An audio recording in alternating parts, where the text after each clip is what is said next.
नमस्कार, स्वागत आहे तुमचं अन्नपूर्णा किचनमध्ये। आपण अनेक प्रकारचे केक बनवून खातो, रव्याचे, बिस्किटचे किंवा मैद्याचे। पण मी तुमच्यासाठी आज खूपच सोप्या पद्धतीने ओरिओ बिस्किटचा केकची रेसिपी घेऊन आलेली आहे। ज्या पद्धतीने आपण चॉकलेट केक खातो त्याच पद्धतीने याची ही टेस्ट लागते आणि चवीला अप्रतिम आणि झटपट तयार होतो। तर लहान मुलांनाही खूप आवडेल असा हा केक आहे। चला तर मग वेळ न घालवता रेसिपीला सुरुवात करूया। तर रेसिपीसाठी लागणारे साहित्य आपण पाहूया। तर सगळ्यात अगोदर मी 4 ओरिओ बिस्किटचे पॅकेट घेतलेले आहेत आणि त्याचबरोबर मी इथे एक पार्लेजीचा पुडाही घेतलेला आहे। जर तुम्हाला पाहिजे असेल तर तुम्ही फक्त ओरिओ बिस्किटचाही केक तयार करू शकता। त्याचबरोबर एक इनेसो पॅकेट घेतलेले आहे, हे साध्या फ्लेवरचे आहे, दुसऱ्या कोणत्याही फ्लेवरचे आपण इनो घ्यायचे नाहीयेत। तर सर्वात अगोदर आपण गॅसवर कढई ठेवून घेणार आहोत आणि ही कढई मीडियम गॅसवर आपण झाकण ठेवून 10 ते 15 मिनिटापर्यंत प्री हीट करून घेणार आहोत। तुम्हाला जर पाहिजे असेल तर तुम्ही हा केक ओव्हन मध्येही बेक करू शकता। कढई आपली प्री हीट होते तोपर्यंत आपण पुढची सर्व प्रोसेस करणार आहोत। तर मी एका मोठ्या वाटक्यामध्ये हे सर्व ओरिओचे बिस्किट काढून घेत आहे आणि आपले ओरिओचे बिस्किट टाकताना कागदही पडला आहे, पण मी तो नंतर स्किप करून घेतला आहे। त्याचबरोबर आता पार्लेजीचाही एक पूर्ण पॅकेट मी यामध्ये घालून घेत आहे।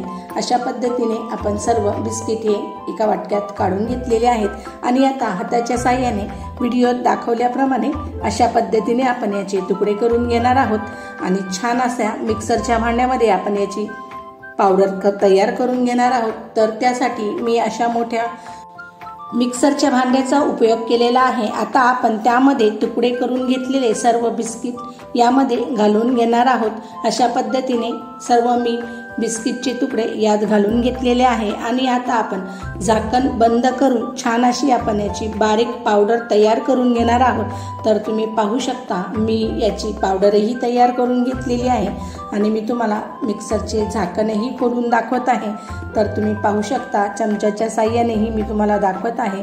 खूप छान आणि मस्त अशी बारीक आपण पावडर तयार करून घेणार आहोत आणि सहज याला हातानेही चेक केले तर अशी फाईन पेस्ट आपण याची तयार करून घेणार आहोत। बिस्किटचे मोठे तुकडे यामध्ये राहता कामा नये अशी आपण बारीक पावडर करून घेऊयात आणि आता हे सर्व वाटून घेतलेले पावडर आपण अशा मोठ्या भांड्यामध्ये काढून घेणार आहोत, कारण की आपण यामध्ये आता सर्व सामग्री मिळवणार आहोत। तर त्यासाठी अशा मोठ्या भांड्याचा उपयोग आपण करणार आहोत।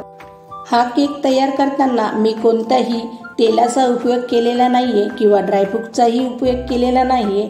त्याचबरोबर आता आपण हे बॅटर मिक्स करण्यासाठी 1 वाटी दूध घेणार आहोत आणि दूध हे एकदम न घालता हळूवार पद्धतीने आपण यामध्ये घालून घेणार आहोत आणि थोड्या थोड्या दुधाने आपण हे सर्व विस्करच्या साहाय्याने एकत्रित करून घेणार आहोत। आणि जर दूध आपल्याला कमी पडले तर आपण ते हळूवार पद्धतीने यामध्ये घालून घेणार आहोत। तर तुम्ही पाहू शकता थोडे दूध मला कमी पडले आहे, म्हणून मी थोडेसे यामध्ये घालून परत विस्करच्या साहाय्याने एकच दिशेने हे सर्व बॅटर फेटून घेत आहे आणि उरलेले हे सर्व दूध मी यामध्ये घालून घेतलेले आहे। बॅटर तयार करण्यासाठी मला 1 वाटी दूध एकदम बरोबर करेक्ट असे झालेले आहे।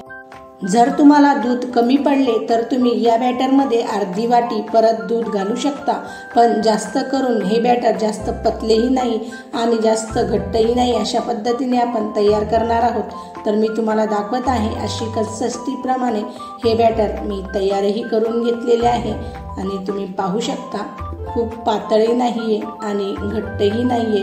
तर आता लगेचच आपण यामध्ये एक पूर्ण इनोचे पॅकेट घालून घेणार आहोत आणि त्यावर 1 ते 2 चमचा दूध घालून घेऊयात। असं केल्यामुळे इनो हा पटकन ॲक्टिव्ह होतो आणि तो फुगायला मदतही होतो। तर आता आपण विस्करच्या साहाय्याने सतत 5 मिनिटापर्यंत छान असे एकाच दिशेने ढवळून घेणार आहोत, म्हणजे सर्व इनो यामध्ये व्यवस्थित असा फेटला जाईल।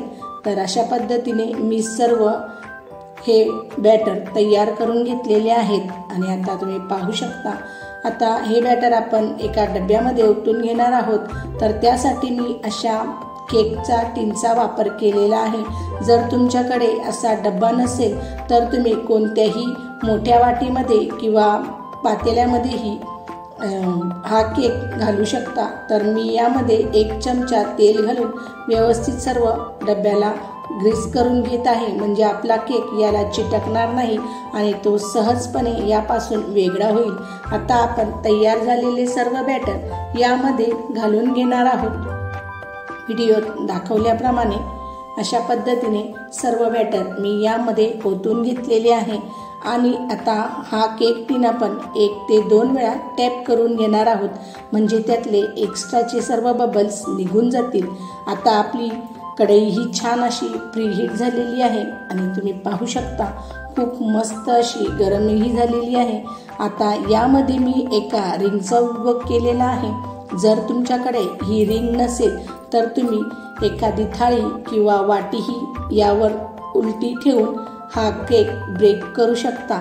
तर मी अशी जाळी यावर ठेवून घेतलेली आहे आणि त्यावर आता केक टीन ठेवून घेणार आहोत आणि त्याचबरोबर आता ह्या भांड्याला पूर्णतः कव्हर होईल अशा मोठ्या भांड्याचा उपयोग आपण कढई झाकण्यासाठी करणार आहोत। आणि आता हा केक आपण 30 ते 35 मिनिटापर्यंत छान असा ब्रेक करून घेणार आहोत। सहज हा 30 ते 35 मिनिटापर्यंत ब्रेक होतो। आता 30 ते 35 मिनिटं झालेली आहेत। मी तुम्हाला झाकणही खोलून दाखवत आहे।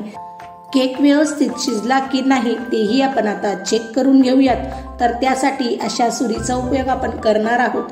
तर तुम्ही पाहू शकता केकमध्ये सुरी घातली की ती पूर्णतः क्लीन अशी बाहेर निघते आणि कोणतेही बॅटर त्यामध्ये चिटकत नाही, म्हणजे आपला केकही खूप छान आणि मस्त असा ब्रेक झालेला आहे। आता आपण हा केक बाहेर ओट्यावर काढून घेतलेला आहे आणि सहज 1 ते 2 तासापर्यंत पूर्णतः थंड झाला की आपण हा काढूनही घेऊयात। तर सर्वात अगोदर आपण किनारी ह्या सुरीच्या साहाय्याने काढून घेऊयात, म्हणजे केक पटकन असा निघला जातो। तर मी सुरीच्या साहाय्याने सर्व किनार ही काढून घेतलेली आहे आणि व्हिडिओत दाखवल्याप्रमाणे अशी डिश त्यावर ठेवून अशा पद्धतीने तो केक उलटा करून घेतलेला आहे आणि हळूवार पद्धतीने ते डब्बा यावरून काढून घेतलेला आहे आणि तुम्ही पाहू शकता खूपच सहज पद्धतीने हा केक या केक टीनपासून वेगळा झालेला आहे आणि खूपच सॉफ्ट असा हा केक तयारही झालेला आहे। हा केक मी सुरीच्या साहाय्याने कापूनही घेतलेला आहे आणि तुम्ही पाहू शकता खूपच छान आणि सॉफ्ट असा जाळीदार हा केक तयार झालेला आहे आणि जास्त वेळही याला लागत नाही। अप्रतिम चवीला ज्या पद्धतीने आपण चॉकलेट केक खातो त्या पद्धतीनेच हा केक चवीला अप्रतिम तयार होतो।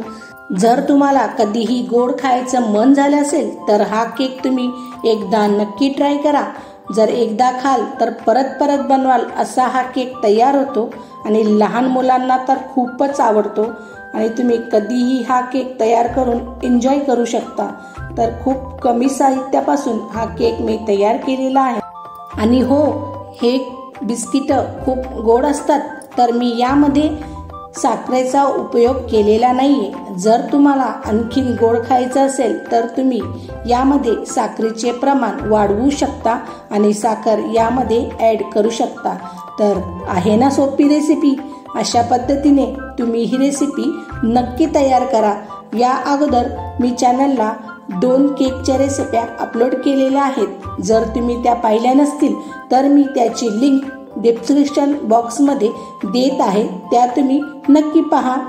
तर अशाच पद्धतीने तुम्ही ही रेसिपी नक्की ट्राय करा आणि मला कमेंट्समध्ये नक्की कळवा। व्हिडिओ आवडल्यास चॅनलला लाईक करा, शेअर करा आणि सबस्क्राईब करायला मात्र विसरू नका। धन्यवाद।